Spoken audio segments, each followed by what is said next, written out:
We are live. Yo, what's going on? What's going on? What's going on? What's going on, good people? How you doing? How you doing? Peace and love. Happy Thursday. Happy thankful, thriving, and therapeutic Thursday. We're back again with another episode of SR Daily. Today is Thursday, April 10th, 2025. We are a third of the way through the month. The year is flying by, man. It seems like the times are gone. When times drag, it's like every time you turn around, the week is up, the new week is beginning, and then before you know it, it's a new month and a new season and another birthday and another holiday. And that's life, though, man. I like to think that it is better for time to be moving at a rapid rate. That means that you are engaged. That means that you are living, as opposed to time seem to be going so slow when you're like, yo, it's never going by. Yo, Eddie Kruger, what's going on? Top of the morning, good brother. Peace and love. Peace and love. Happy Thursday. This is episode 342 of SR Daily. As always, I'm your boy, your host, LaShawn Sugar Ray Marston. We are live on Facebook, YouTube, and Instagram. Peace and love. We got a pretty dope show. We got some heavy stuff we're going to talk about today, some important things we're going to chop it up about, but we are going to get this thing rolling. Hit that share button, share this live with a few of your friends, at least 5 to 10. Put it on your profile, put it on your page, and let the people know to tune in. We are still here at Innovation Charter High School in Harlem as part of their Enrichment Week, man, sharing this talk show with them as audience and chiming in, and we're going to talk about some things today, and hopefully we get them involved tomorrow. We're going to see what we can make happen. We can make some magic happen. But we are here at Innovation. This is their Enrichment Week. They are doing a bunch of different super cool activities. Yesterday they had a dope cook-off. They made a bunch of ramen. Ramen was good. Everybody did their thing. But give me 1 second and we're going to get this show rolling. All right, those are some shares. Let's go pull up our notes. We're going to get started with our first segment. Today's first segment is a quote of the day, and it is a quote for me, something that I've said for a while, and I stand on, and it's on the concept of toughness. Being tough lies not in fighting or bullying people in your community. Those who look, live, and struggle like you. That's not toughness. Being tough lies in standing up to oppression and terrorism for yourself and those who look, live, and struggle like you. This is from Sugar Ray. Once again, this quote is something that I've written and I've said countless times. Being tough lies not in fighting or bullying people in your community. Those who look, live, and struggle like you. That's not being tough. Being tough lies in standing up to oppression and terrorism for yourself and those who look, live, and struggle like you. Toughness. Too many times I hear people talk about how tough they are, how gangster they are. And one thing, they only fighting people in the neighborhood, right? They only fighting people who look like them, who live like them, who struggle like them. And a lot of times they're only fighting people who are smaller than them, people who are weaker than them, people who don't have the mental capacity as them, people who don't have the physical strength as them, right? People who don't have the emotional toughness as them. It's bullying, right? A lot of people who consider themselves toughs are, in all reality, they are freaking bullies who ain't tough at all, right? They're perpetrating the fraud. And I remember when I was younger, I was one of the guys who would want to fight the bullies. I want to fight the tough guys. Who's the tough guy? Who's picking on who? Somebody picked on you? All right, let's go fight them, right? Not because I was a bully or anything like that. Like, I was the guy who bullied the bullies, right? But like, let people live. That's not tough. That's not tough. Toughness is when you see a guy beating up a girl, beating up his girlfriend, and you go and you interject and you say something. Toughness is when you see the police harassing people in your neighborhood, specifically young people, if you're an adult, going over there and getting involved. That's toughness. Toughness is freaking doing the right thing. That's toughness. Toughness is making sure the young dudes in your neighborhood ain't robbing the old ladies, right? That's toughness. Toughness ain't picking on a little boy because he wear a different color than you. That's not toughness. Toughness ain't like, oh, we got to redefine the concept of toughness. Right. Too many times, like I said, people are fighting in their neighborhood over things that don't really matter, over color, over freaking who messed with whose boyfriend or girlfriend, who sold what on whose block in front of whose building, right? Like, that's what people are fighting over. But the police come in our neighborhood time and time again. They harass us. They violate us. They got their sirens blaring, causing all type of distress in our neighborhoods, right? And nobody's doing nothing. Nobody's doing nothing. Our girls and women get raped violently, repeatedly. The tough guys do nothing, right? The freaking elders in our neighborhoods are scared to walk outside. I remember in Queensbridge one year, it was a big shootout, right? During a basketball tournament. And the old ladies was literally ducking under the bench. And the guy who did the shooting, I knew who he was, right? And in his mind, he had a valid reason. So he had got shot in his neck, all right? Like a few months prior, he got shot in his neck. And this day, he saw the guy who shot him. So without thinking, right, he pulled out his gun and started shooting at the guy, but there's a basketball game going on. So there's children outside, there's elders outside. And of course, he's a guy who I knew, a guy who I had love for, but I addressed him, right? Like, yo, bro, you can't be doing that. What if you shot somebody's grandmother? What if you shot somebody's baby? What if you shot somebody that got nothing to do with anything? He like, yeah, but what? He like, yo, but the dude shot me in my neck. What am I supposed to do? I was supposed to see him and just let him rock? I said, you can't do that. You can't do that. And so going back to what we spoke about before, mindfulness, we got to have mindfulness, right? We can't just act impulsively. And I get it when you're in that life. Again, I've been there, right? When you're in that lifestyle, you're not thinking rationally, or you're not thinking really about other people. You're not even really thinking about yourself in the predicament that you put yourself in. Because now let's say that day, my homeboy shot the block up. He shoots a grandmother. He shoots an innocent person. Shoots anybody that got nothing to do with anything. Now he goes to jail, and the guy who shot him is still out chilling. So now you're in jail for another shooting. The guy who shot you is still chilling, and what did you accomplish? Nothing, right? So I will never, ever advocate for any form of violence in that way. However, whatever you're going to do, you got to be mindful about it. Think about it. Think about the decision that you are making. And that part of that comes with freaking, again, something else we talked about, abstaining. Too many people in our neighborhood, and again, I've been there, too drunk and too high to even think rationally, right? And I'm somebody, I'm always going to keep it real. When the shooting I went to prison for, I shot at some people who were outside, and there were children around, and there were other people around. And I was drunk on too much alcohol. And one of the bullets, the first bullet, went in my aunt's window. Right? And my aunt said that if her husband, my uncle Reggie, who since passed away, if he would have been off work at the regular time, he would have been sitting on his couch, and the bullet I shot would have shot him and would have hit him in his head. How crazy would that have been if I would have killed my uncle by accident? How crazy would that have been? By me being impulsive, by me being drunk, not having rational thought, I pull my gun out, I shoot a shot goes in my aunt's window, and my uncle dies. That would have been tragic. I would have been devastated, right? It would have been very, very hard to come back from that, mentally and emotionally, right? Like, I mean, I would have did a lot of time in prison for one, so physically it would have been real tough to come back, but mentally and emotionally, I don't think I could have ever forgiven myself, right? Especially when I sobered up and I look back and I'm like, I didn't even have to shoot the gun. The people I was shooting at, one of the guys I beat up before, with his own knife, right? The other guy, he was freaking 120 pounds soaking wet. I could have beat both of them up at the same time. But because I was drunk, because I was depressed, right? At that time, I hadn't dealt with my father passing. I hadn't dealt with my sister passing. I hadn't dealt with seeing friends kill friends. So it was a lot in my head, a lot in my heart. I was freaking overwhelmed with emotion. And one small thing happened and I exploded. And again, thankfully, nobody died that day. Nobody got shot that day.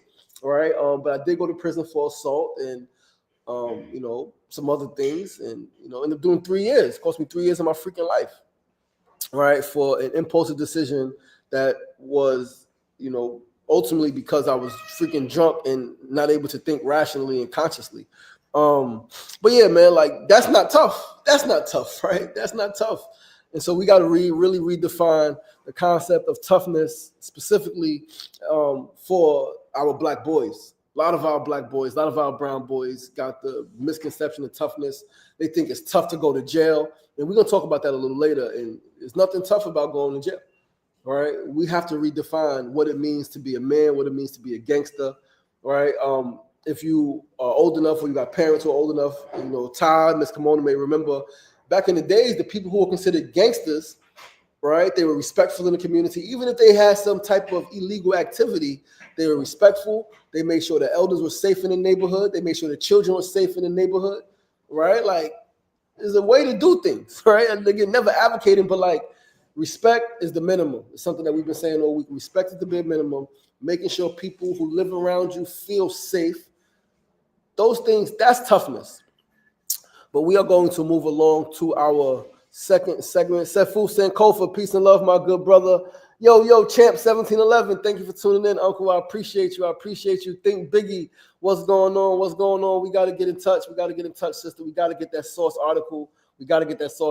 And please, let's meet before the season changes again. All right, I know you have a lot going on, but I would love to get with you and figure out how we could, deliver a powerful story for the greater community around men and mental health and veganism and all of those things. So please, let's chat about that. Let's make some magic happen in that magazine. That would be super dope. But our second segment of the day, we're going to talk about, we got need to know news. And this is some news that I want to talk about. I've been reading about it. I've been hearing about it. I've been seeing it to some degree. There is a rise in online hate speech from men to women, right? They got this thing called this manosphere, right? Manosphere, which is defined as misogynistic male internet groups or online media seen as promoting toxic masculinity.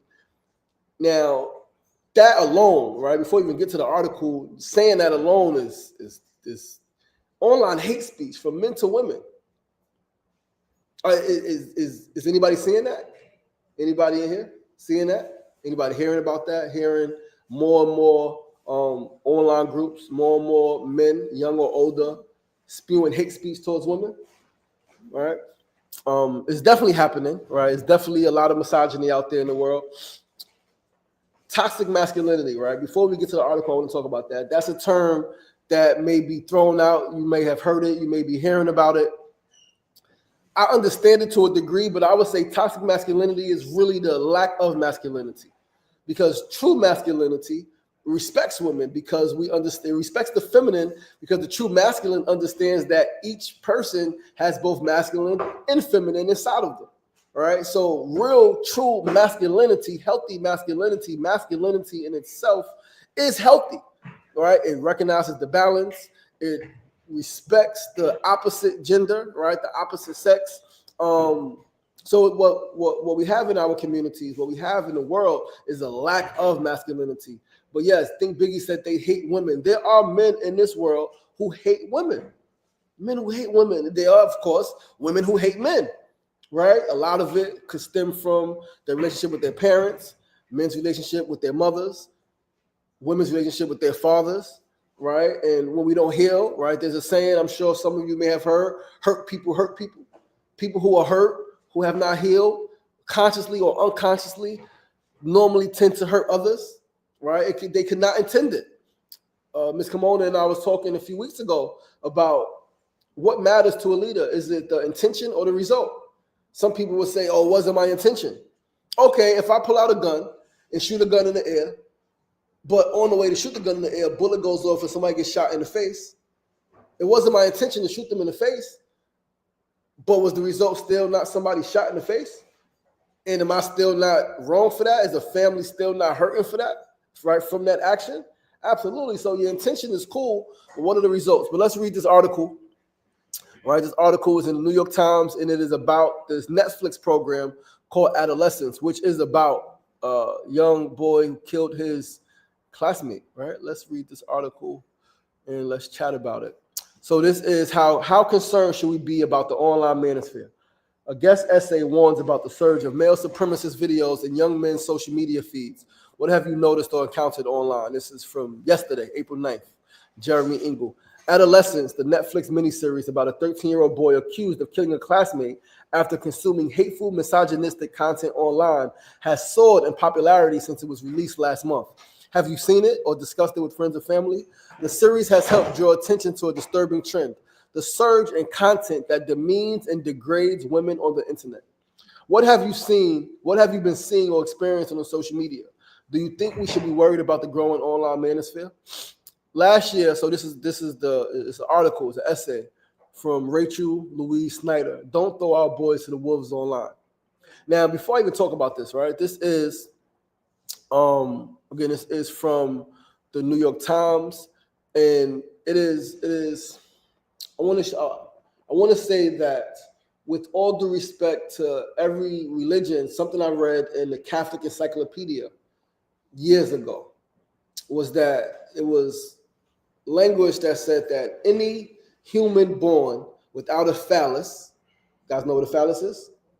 Your penis, right? So any person born without a penis, which is a woman, right, is deformed.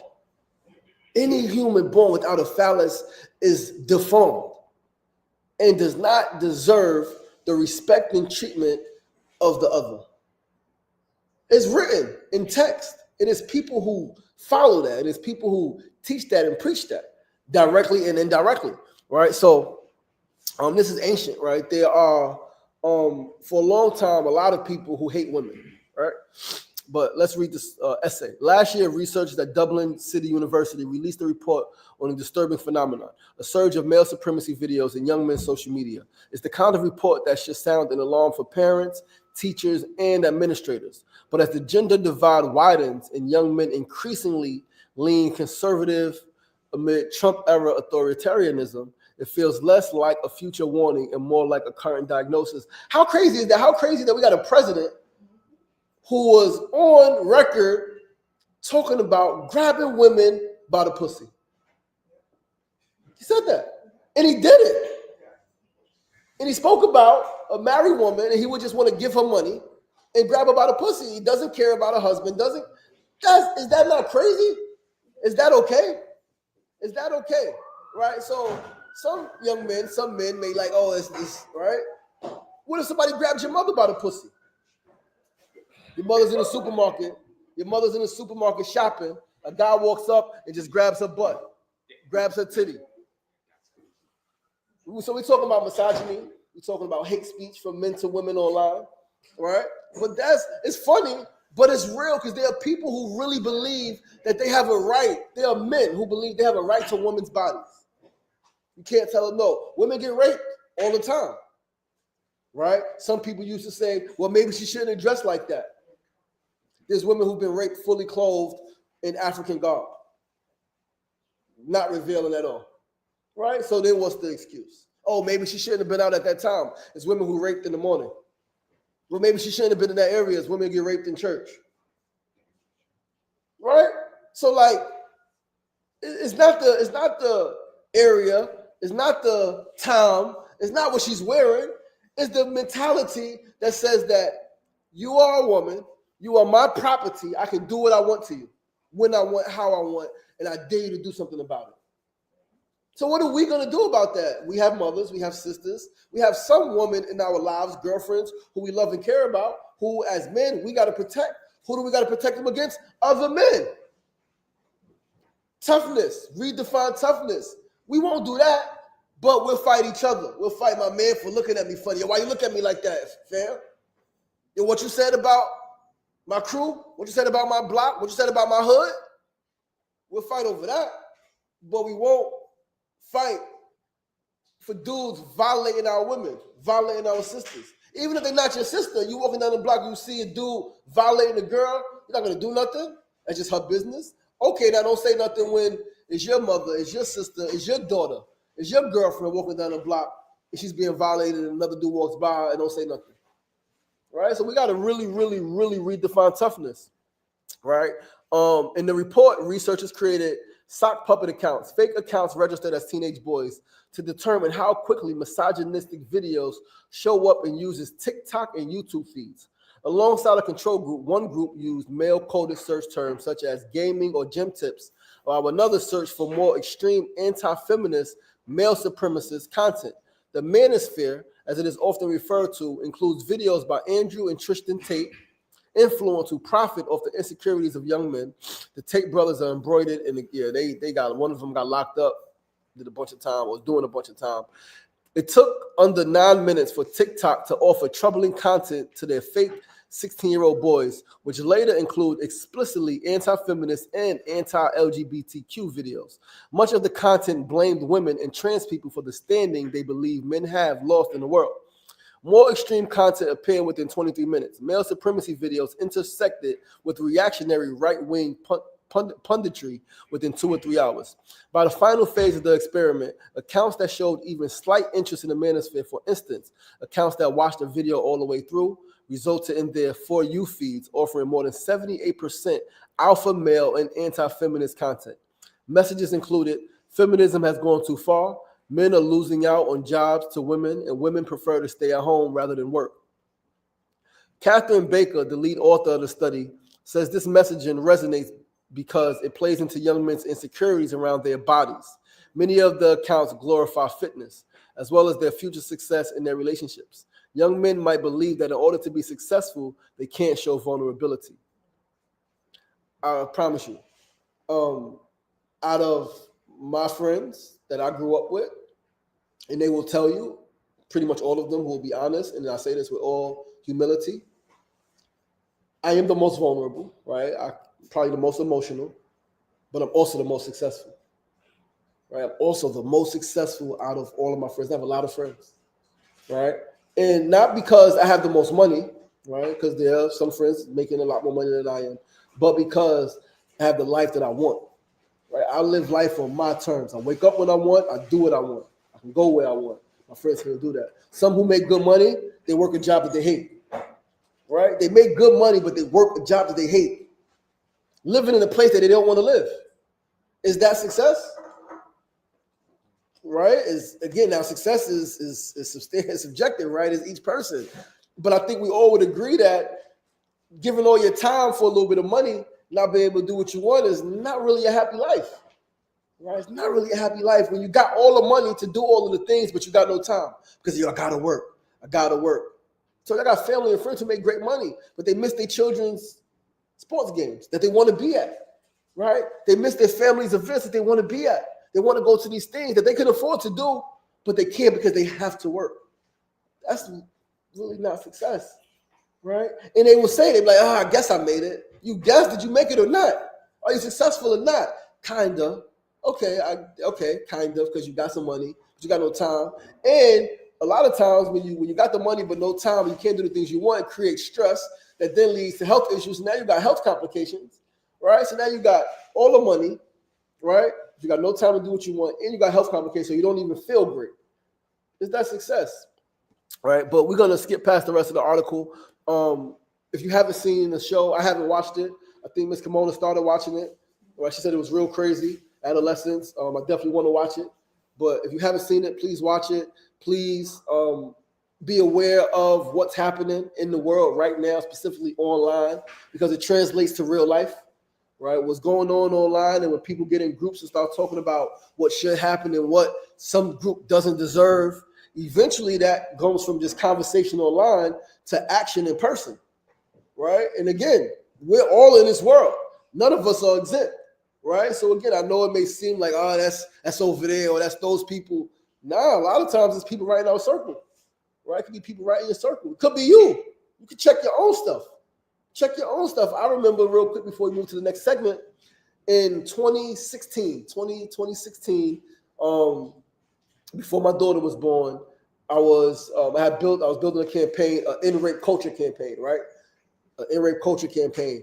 And we had did a photo shoot. We had created some content. We had did a protest, a demonstration, right? And the more I learned about rape culture, the more I recognized that in my past, I had propagated rape culture. Rape culture is, right, a lot of times, again, I grew up thinking rape is just you grab a woman and you take it. It's like, okay, that's physical, but the culture of rape, right, is a whole culture around it. And what I realized was I have manipulated women. Oh, if you like me, you would do this for me. Oh, you did it before. What's the difference now? Whereas I'm sure I was in one of Miss Kimona's classes a few months ago, consent. No is no. It's not our job to convince a woman or a girl to give us some. If she wants to, she will. If she doesn't, she doesn't have to. Even if she did it yesterday or today, she doesn't feel like it, she can say no. It's not my job to convince her. Right? And I recognize that I did that. I recognize that this is real life, y'all. I really want to share this shit with you guys because it's true. In the hood, in Queensbridge, my hood, and other hoods that I was a part of, right, as a visit, we had something called, excuse my language, liquor holes. Oh, she's stuck up, but if you get her drunk, she'll loosen up and you could probably get some. And so knowing that, like, yo, let me get some liquor. Let's go have a drink. Knowing that, she gonna tell me no for whatever reason regularly. But if I get her drunk, touch her leg, may turn her on, and now she gives me some. And now she may regret it afterwards. But I got what I wanted. That's not okay. If somebody used a drug or alcohol to manipulate your sister, your mother, your daughter, how would you feel? Right? Shit real. But let's move along to our third segment of the day. Happy Thursday. Happy Thursday. What's going on? Blue Sky, thank you for tuning in. Exploring Your Realer, thank you for tuning in. Nori Vaz, thank you for tuning in. Joey Garfield, peace and love. Thank you for tuning in. Thank you for tuning in. Moving on to our third segment of the day. Today's third segment, tip of the day. Tip we got from Brother Ty yesterday. Early to bed, early to rise. Take your butt to bed early. Wake up early. The early bird gets the freaking worm. He said, your mother tell you that? His mom used to tell him that. Early to bed, early to rise, man. It's something I also heard from my dad, heard growing up. The early bird gets the worm. A lot of you probably are like, yo, I don't want to wake up early. But I promise you, whether you in school or when you get older, when you wake up early, you're ahead of everybody else, right? You're ahead of everybody else, whether it's going to work out, you're at the gym before it gets crowded, right? Whether it's going for a walk, you outside, whether it's just being home, able to read or get ready, you're up before the rest of the world, the rest of the house. You can get more done, right? And it's science that when you wake up before the sun, like we said, like the birds and the animals, you wake up before the sun, it does something to you, right? It does something to you. Seeing that sun come, it invigorates you, it gives you a vitality that makes you ready for the day. So take your butts to bed, man. And I'm somebody who struggle with that. I understand the science, I understand it, but it's a balance, right? Because some people will argue that staying up late, you're able to get more done. This is the thing. This is the thing, though. Your brain functions optimally on adequate rest early in the morning. So even if you're up late, right? Like I used to find myself being able to do my best creative writing late at night, right? So I'm gonna stay up to 3 a.m. writing, and I might get great writing done. But my brain is tired from the day. So as great as the writing is, imagine if I would have went to sleep instead of staying up to 3, we'll sleep at 12, woke up at 4, right? How much sharper will my brain be? Much sharper. And I've tried it and I practiced it and it works. It works, right? But yeah, early to bed, early to rise. Shout out to Ty for that tip. Anything you want to add to that tip, my brother? Nah, that's good. That's good? I appreciate you. And let's move right along to our fourth segment of the day before we get out of here. Eddie Kruger said, I'm trying to wake up earlier. Yo, get it done, man. My goal is to wake up 3:30, 4 a.m. I don't always get it done. Sometimes I do, but I don't get it done because I stay up late. Right, I need to get to bed earlier, and sometimes in order to do that, you got to make some adjustments. Again, some things may be challenging depending on your work, depending on your school, depending on certain things. But let's move along. Fourth segment before we wrap this show up. We want to talk about life after incarceration. April is Second Chance Month. Something I used to also hear. Ty, I don't know if you heard it, Ms. Kimon, I don't know if you heard it, but my parents used to say it's easy to get in trouble. It's hard to get out. It's extremely easy to get in trouble. Easy to get in trouble. It's nothing to walk outside and steal something and get arrested. It's freaking hard as hell to get out of trouble. You can even get in trouble for something you didn't do. You guys heard of Khalif Browder? You guys are a little young, but Khalif Browder, guy from the Bronx, walking down the block, he got arrested. They thought he stole a book bag. Found out he did not steal a book bag. His bail was $500. He could not bail out. On Rikers Island, didn't go upstate, did not bail out. He was raped in prison. He was viciously beaten in prison by inmates, by other people incarcerated and correction officers. He ended up coming home and killed himself. Easy to get in trouble. You get in trouble for some shit you ain't even do. Some shit you didn't even do, you can get in trouble for. But it's almost impossible to get out. Right? Almost impossible to get out. So I want to talk a little bit about, we got a quick minute left, right? Returning home as a formerly incarcerated person in New York. This is the post on Instagram from my brother Mr. Five, Muhammad Ali, formerly incarcerated brother, super dope brother, doing great work. You just got out of prison. They give you $40. You got a bus ticket. Sometimes you got no place to go. You step onto the bus. You got no job, no ID, no housing. You need a place to sleep, but shelters are full. You call family, but nobody can take you in. You need a job, but most employers won't hire you. The world has moved on without you. You finally get to the city and you're hungry. You haven't had fast food in years, so you go to the first one you find. You spend $15 on one meal, but you don't remember it costing that much when you went to prison. Now you got $25. You think about getting a haircut. You haven't gotten a real one in a while. In prison, haircuts ain't the same, right? If you think it's gonna feel great, right? Especially you gotta go to your PO tomorrow. You get a haircut, you feel great, but it's not $10 no more, it's $20. Right now it's even $30 and $40 for a cut. Right now you got $5 left, yo. $5 left. You buy a Metro card to get to the shelter, and now you got $2 and change left, right? You got no job, no home. The odds are stacked against you. New York State alone spends $3.4 billion per year on incarceration. Less than 5% of that is spent on reentry services, meaning they spend money to imprison you, but they don't spend money to make sure you stay out of prison and don't go to prison. It's a setup, yo. It's a freaking setup, right? And without support, 75 of the people return to prison within 5 years. I often tell Ms. Kimona, I got a friend that I see all the time who I love, who I care about. I told you I've been home from prison 18 years. He was in prison with me. He came out of prison 6 months after me. In the 18 years that I've been home, he's been back and forth 5 times. Back and forth 5 times in the 18 years I've been home. He did a 3-year bid, a couple of 18-month bids. He did a 5-year bid in the feds. And right now, he's still outside hustling. Still outside hustling. He hasn't learned. And not that he doesn't care, not that he's not a good person. It's freaking hard to change your mind. It's freaking hard to change your life, especially if you don't have support. If you don't have community, it's freaking hard, especially if you're in the same environment.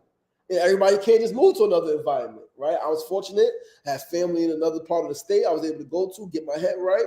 I had ambition, right? I had a certain level of toughness. I was able to go back to my neighborhood around my friends who hustle, and I got something different I'm doing. So I'm not even enticed no more, right? But that's not easy. But yeah, I want to share that, guys. And with that, that is our show. R.I.P. Khalif Browder, absolutely.